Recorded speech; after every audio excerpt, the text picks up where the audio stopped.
नमस्कार बच्चों आज इस वीडियो में हम छठी कक्षा संस्कृत का सप्तम पाठ मतलब 7वां पाठ शुरू करने वाले हैं। पाठ का नाम है बकस्य प्रतिकारः। बकस्य, बक मतलब होता है बगुला और स्य मैंने आपको बताया था जहाँ पर भी लग जाए उसका मतलब होता है का।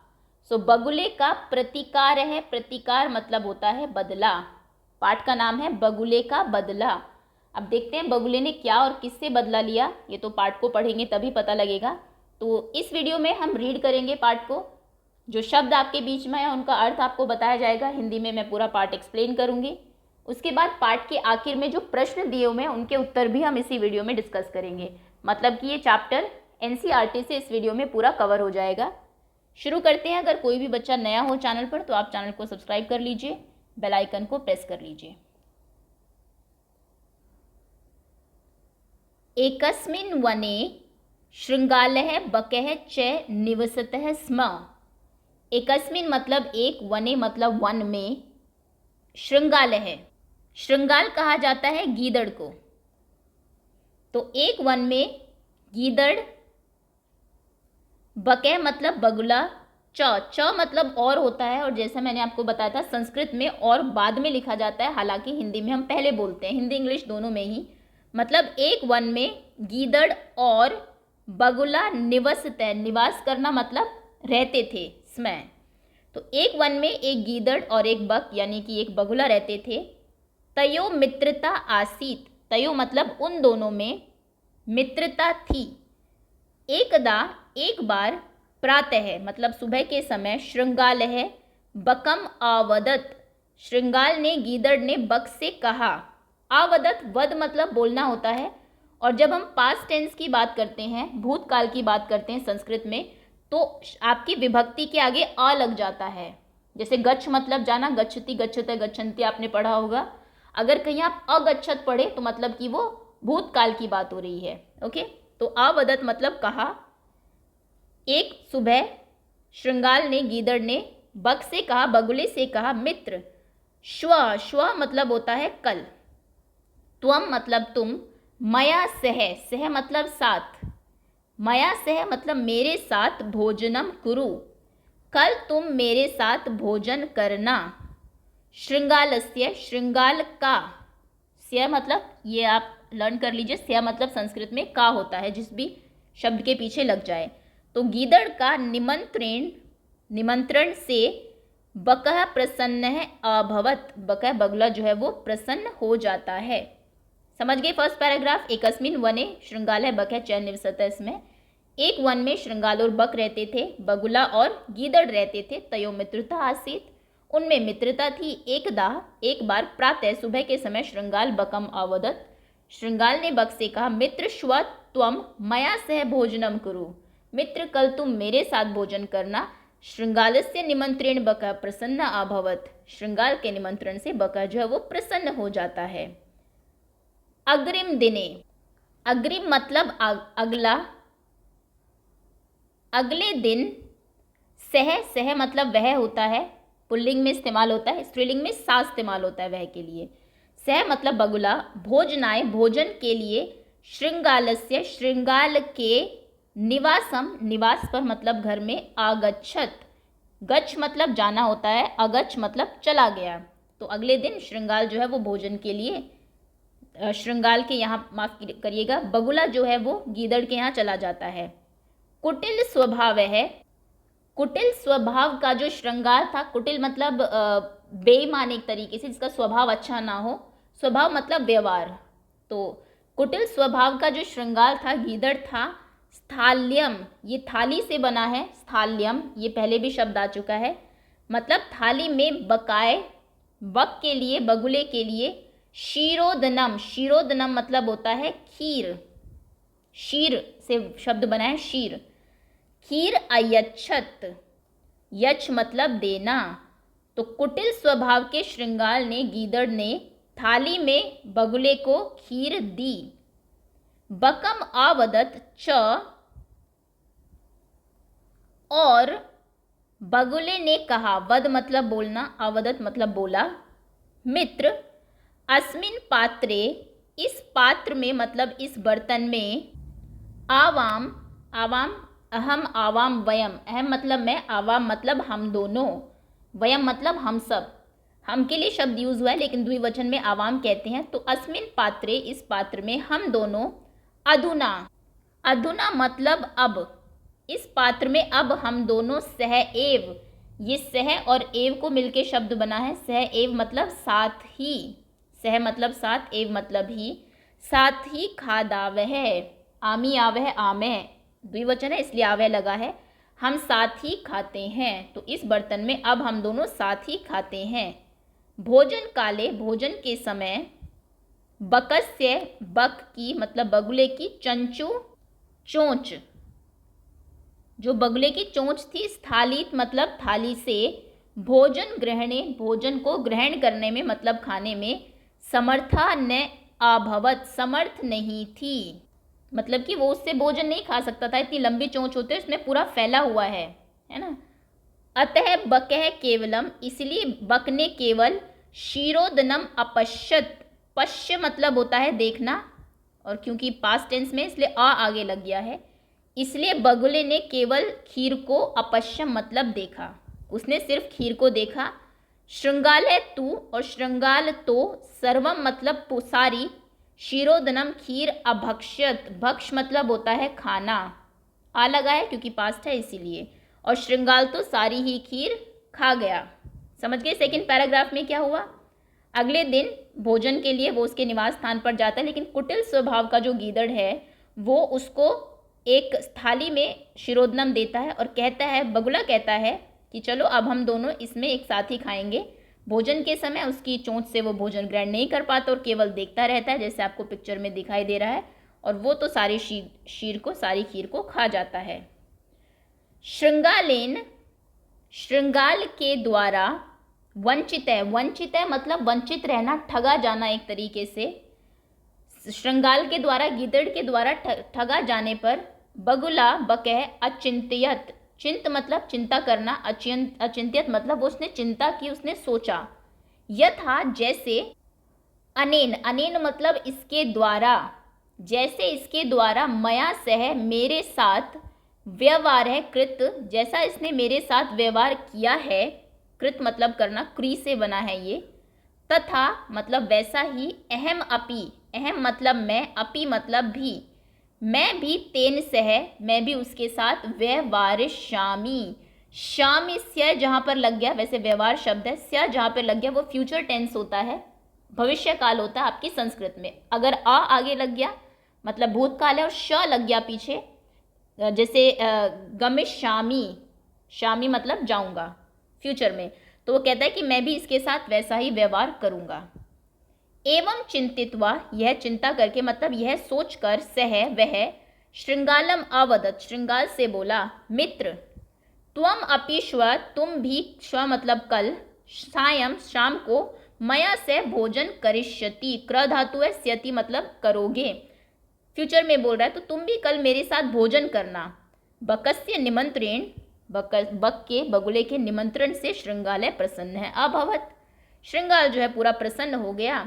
यदा श्रृंगालम, श्रृंगालय जैसे ही श्रृंगाल, सायं शाम को, बकस्य निवासम, बक के निवास पर, भोजनाय अगच्छत भोजन के लिए गया, तदा बकह, तभी बक ने, बगुले ने, संकीर्ण मुखे, ये दो शब्द से बना है, संकीर्ण मतलब होता है बहुत नैरो, बहुत पतला, पतले मुंह वाले कलशे, कलश में, पतले मुंह वाले कलश में, क्षीरोदनम अयच्छत, यच मतलब देना उसने उसको, पतले मुंह वाले इसमें, देखिए यहाँ पर आपको दिख रहा होगा, शीर दे दी, खीर दे दी।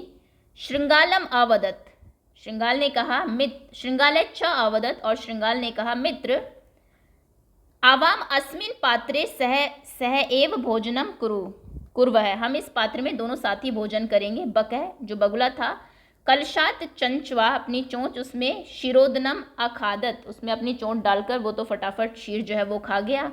परंतु किंतु श्रृंगालस्य मुखम, श्रृंगाल का मुंह, कलशे कलश में, न प्राविश्यत प्रवेश नहीं कर सका। अतः इसीलिए बकह सर्वम, बक जो है वो सारी, क्षीरोदनम अखादत, बक जो है वो सारी सारी खीर खा गया। श्रृंगालय च, और श्रृंगाल और गीदड़, केवलम केवल ईर्ष्या से अपश्यत मतलब ईर्ष्या से जलते हुए उसको देखता रहा, जेलसी से उसको पश्य मतलब देखना।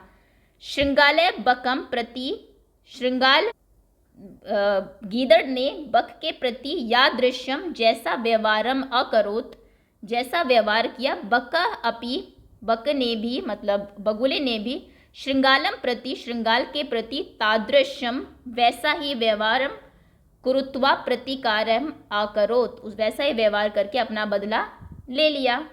उक्तम अपि कहा भी गया है, उक्त मतलब कहना, अपि मतलब भी, कहा भी गया है। आत्म दुर्व्यवहारस्य अपने दुर्व्यवहार से का फलम फल भवति दुखदम होता है दुख ही, अपने बुरे व्यवहार का दुर्व्यवहार का फल हमेशा दुख ही होता है। तस्मात् इसीलिए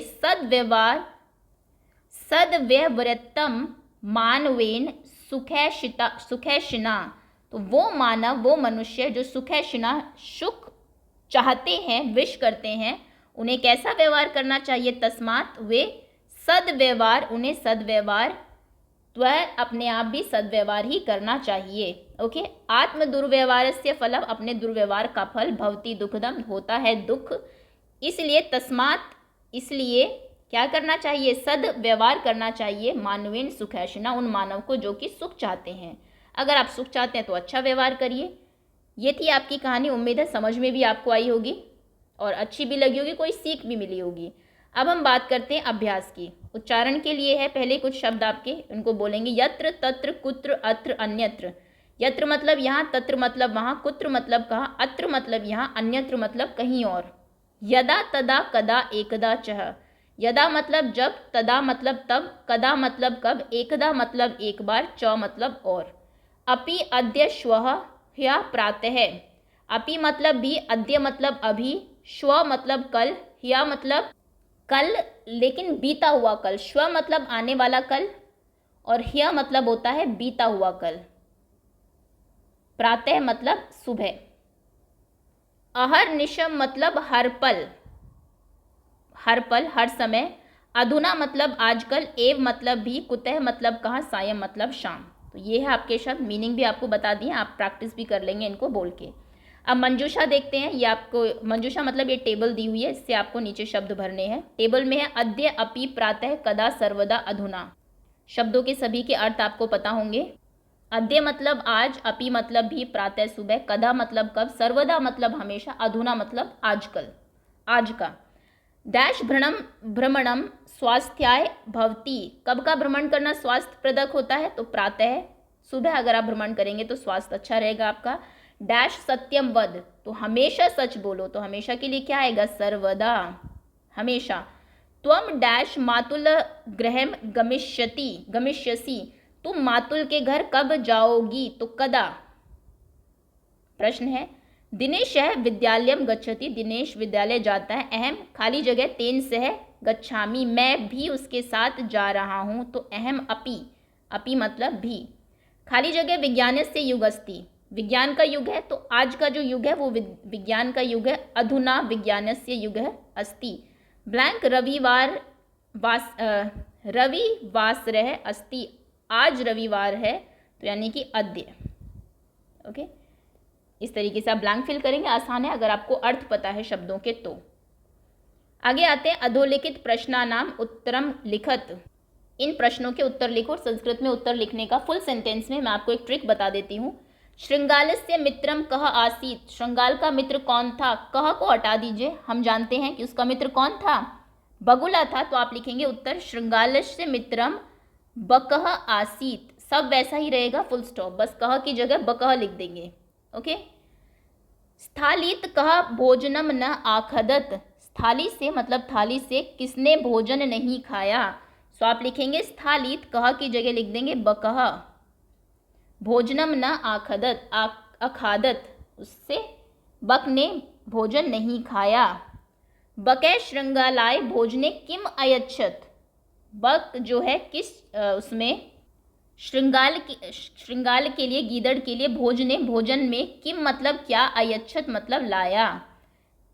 बगुला श्रृंगाल के लिए भोजन में क्या लाया? तो आप लिखेंगे बक है श्रृंगालाय, श्रृंगाल के लिए भोजने, भोजन में किम की जगह लिख देंगे शिरोदनम, शिरोदनम। आप कहेंगे शिरोदना है, क्यों नहीं लिखा? क्योंकि किम है, जिस विभक्ति में प्रश्न होता है उसी विभक्ति में आपको उत्तर देना है। तो शिरोदनम अयच्छत, लाया। श्रृंगालस्य, श्रृंगाल का स्वभाव कीदृश भवती, श्रृंगाल का स्वभाव कैसा था? तो श्रृंगालस्य स्वभाव कीदृश की जगह आप लिख देंगे कुटिल है, उसका स्वभाव था कुटिल, भवती फुल स्टॉप। ठीक है, तो ये है आपके प्रश्नोत्तर। अगला प्रश्न है पाठात पदानि चित्वा, पाठ से पदों को चुनकर आपको इनके विलोम शब्द लिखने से। शत्रु का विलोम होता है मित्र, सुखदम इसका हो जाएगा दुखदम। ध्यान रखिएगा जो विभक्ति वहाँ पर है वही लिखनी है। अगर सुखदह का पूछता तो आप दुखदह लिखते, है ना, क्योंकि सुखदम पूछा है तो दुखदम। शत्रुता, मित्रता।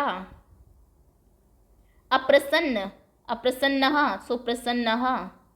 दुर्व्यवहार है, बुरा व्यवहार करना, सद्व्यवहार है, अच्छा व्यवहार करना। सायं मतलब शाम, प्रातः सुबह।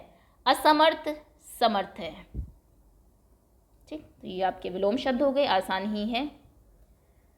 मंजूषात समुचित पदानि चित्वा कथाम पूरियत, मंजूषा से समुचित पद चुनकर कथा की पूर्ति करो। मनोरथ है, मनोरथ मतलब होता है इच्छा।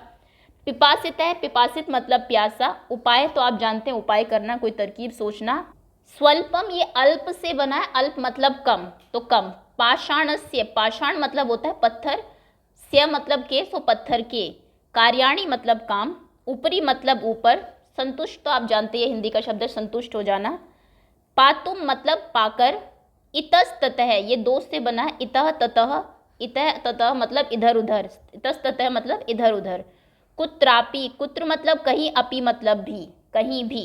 तो अगर आपको इनके मतलब पता है शब्दों के, आप कहानी में इनको अपने आप फिट कर देंगे। चलिए शुरू करते हैं कहानी। आएगा नहीं पूरा एक उस पर, चलिए ठीक है जहाँ तक आ रहा है। एकदा एक है काके खाली जगह आसीत, एक बार एक कौवा क्या होगा? प्यासा होगा ज़रूर। सो यहाँ पर आप भरेंगे, वैसे कहानी आपने सुनी भी होगी। पिपासितः आसीत, प्यासा था। सह जलम पातुम, वो जल को पाने के लिए खाली जगह अभ्रमत, इधर उधर भ्रमण कर रहा होगा। तो यहाँ पर क्या आएगा? इतस्ततः, इधर उधर भ्रमण कर रहा था। परम लेकिन खाली जगह जलम ने प्राप्नोत, लेकिन उसको जल नहीं प्राप्त हो रहा था। कुत्रापि कहीं भी जल प्राप्त नहीं हो रहा था। अंते आखिर में सह एक घटम अपश्यत, उसने एक घड़ा देखा। घटे खाली जगह जलम आसीत, घड़े में जल जो है वो कम था। कहानी आपने पढ़ रखी है, तो घड़े में जल कैसा था? स्वल्पम जलम आसीत। अतः सह जलम खाली जगह, इसलिए वह जल इसमें असमर्थ अभवत, असमर्थ था। तो जल को पातुम पाने में, पीने में असमर्थ था। सह एकम वह एक, ब्लैंक अचिंत्यत वह उसने क्या सोचा? उपाय सोचा। सो उपायम अचिंत्यत, उसने एक उपाय सोचा। सह खाली जगह खंडाणी, खंड मतलब टुकड़े, उसने उसके टुकड़े घटे घड़े में अक्षिप्तः डाल दिए। किसके टुकड़े? पाषाणस्य, पत्थर के टुकड़े डाले थे ना, पत्थर के टुकड़े उसमें डाल दिए। एवं क्रमेण इसी क्रम में घटस्य जलम खाली जगह अगच्छत, घड़े का जल कहाँ आ गया? ऊपर आ गया। सो ऊपरी अगच्छत, आगच्छत आ गया। काके जलय पीत्वा, काक जो है जल पीकर खाली जगह अभवत क्या हो गया होगा? संतुष्ट हो गया होगा, संतुष्ट अभवत। परिश्रमेण एव, परिश्रम से ही खाली जगह, आगे देखना पड़ेगा। सिद्ध्यंती ये सिद्ध होते हैं, क्या सिद्ध होते हैं? कार्य सिद्ध होते हैं। न तू, ना कि मनोरथ से, सिर्फ इच्छा करने से कार्य सिद्ध नहीं होते, काम करने से होते हैं। सो यहाँ पर कार्याणी आएगा। ये तो एक कोट भी है संस्कृत का कि मनोरथ से नहीं, आप बैठे बैठे मनोहर कहानियाँ बनाते रहिए, ऐसा हो जाए तो कितना अच्छा हो, उससे कभी भी कार्य सिद्ध नहीं होगा, काम करने से ही होगा। परिश्रमेण एव कार्याणि सिद्ध्यंति न तू मनोरथे। ओके, ये हमें इससे शिक्षा मिलती है। तत्सम पदान लिखत, तत्सम पद होते हैं संस्कृत के शब्द, ये तद्भव है क्योंकि हिंदी के हैं, तो इनके लिए आपको संस्कृत के शब्द लिखने हैं। जैसे पहला है सियार, सियार को कहते हैं श्रृंगालय, कौवे को कहते हैं काकह, मक्खी को कहते हैं मक्षिका, क्योंकि स्त्रीलिंग है इसलिए का लगेगा, विसर्ग नहीं लगेंगे। बंदर को कहते हैं वानरह। बगुले को तो हमने पढ़ा अभी, बकह। चोंच को कहते हैं चंचू। नाक को कहते हैं नासिका। ठीक, तो ये आपके तत्सम शब्द है। इसी के साथ पाठ भी आपका खत्म होता है। उम्मीद है अच्छे से आपको सभी प्रश्नोत्तर समझ में आ गए होंगे, कहानी आपको क्लियर होगी। बहुत बहुत धन्यवाद आपका।